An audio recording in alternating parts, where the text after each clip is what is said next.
میرا نام زینب ہے اور شادی کے بعد میں اپنے ساس سسر کے ساتھ رہ رہی تھی کیونکہ میرا شوہر لندن کے ایک ہسپتال میں جاب کرتا تھا۔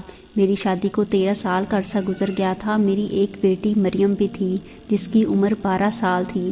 میرا شوہر 2 سال بعد پاکستان آتا اور 3 ماہ بعد واپس چلا جاتا۔ میرے ساس سسر کو گھر بیٹھنے کی عادت نہیں تھی۔ وہ روزانہ شام کو کہیں نہ کہیں گھومنے چلے جاتے اور میں اپنی بیٹی کے ساتھ اکیلی گھر میں ہوتی۔ میری ساس نے مجھ پر اتنی سختی کی ہوئی تھی کہ مجھے کہیں آنے جانے کی اجازت نہیں ہوتی اور نہ ہی میں اپنی پسند کے کپڑے پہن سکتی تھی۔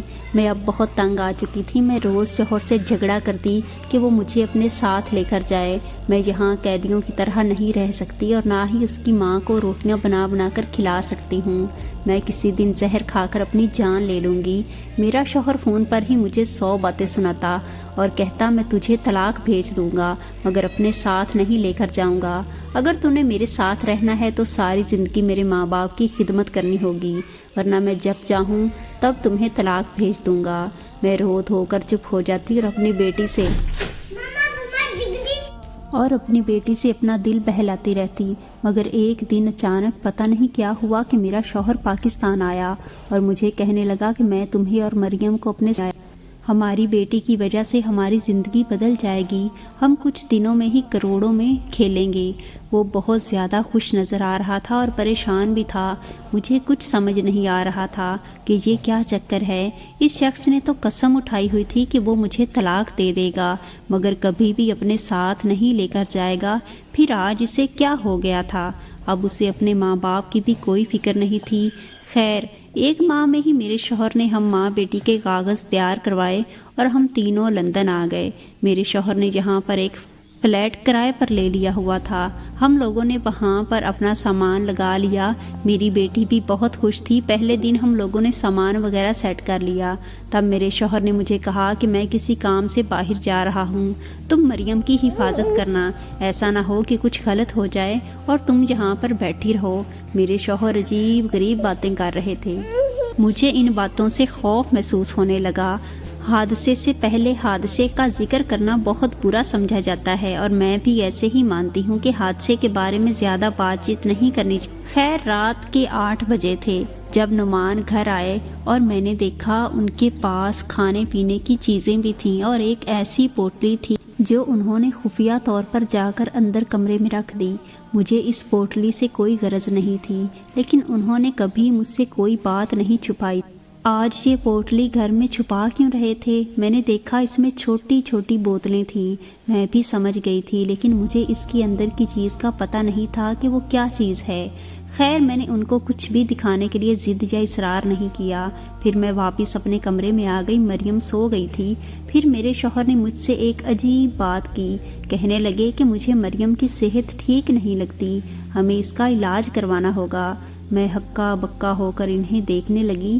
کیا ہو گیا ہے نعمان آپ کو؟ ہماری بیٹی پاکستان سے ٹھیک ٹھاک آئی ہے، اسے کسی قسم کی کوئی بیماری نہیں ہے۔ خواہ مخواہ کی باتیں بنا کر خود کو بھی اور مجھے بھی ہلکان مت کریں۔ میری بات سن کر نعمان نے برا سا منہ بنا لیا۔ کہا کہ میں کل ہسپتال جاؤں گا، دیکھوں گا کہ مریم کو کسی دوا کی ضرورت تو نہیں ہے۔ میں نعمان پر غصہ کرنے لگی کہ آپ مریم کو جان بوجھ کر بیمار کرنا چاہتے ہیں۔ میں پاگل نہیں ہوں، یہ بیٹی میری بھی ہے۔ نعمان کا رویہ ایسے تبدیل ہو گیا جیسے وہ میرے شوہر نہیں بلکہ میرے دشمن ہوں۔ میں چپ ہو گئی تھی لیکن صبح ہوئی تو میں نے دیکھا نعمان مریم سے کہہ رہے تھے کہ بیٹی اچھے کپڑے پہنو اور جلدی سے تیار ہو جاؤ، میں تمہیں ہسپتال لے کر جاؤں گا۔ میں نے مریم کو سینے سے لگاتے ہوئے کہا کہ بیٹی کوئی بیماری نہیں ہے تمہیں، اگر اسے بیماری ہو سکتی ہے تو پھر مجھے بھی ہوگی، آپ مجھے بھی لے کر چلیں۔ نعمان نے مجھے کہا کہ میں ہسپتال میں کام کرتا ہوں، مجھے زیادہ پتہ ہے یا تم زیادہ جانتی ہو۔ گھر میں رہ کر بچے پالنے کا یہ مطلب نہیں کہ تمہیں بچوں کی صحت کے بارے میں ہر ایک بات پتہ ہوگی۔ میرے شوہر نے یہ کہہ کر مجھے چپ کروا دیا۔ وہ اسے لے کر چلے گئے۔ پیچھے میں دعائیں کرنے لگی کہ اللہ سب بہتر کرے، میری بچی کو کوئی بیماری نہ ہو، کیونکہ میرے شوہر کو شک تھا کہ مریم کو کوئی بیماری ہوگی۔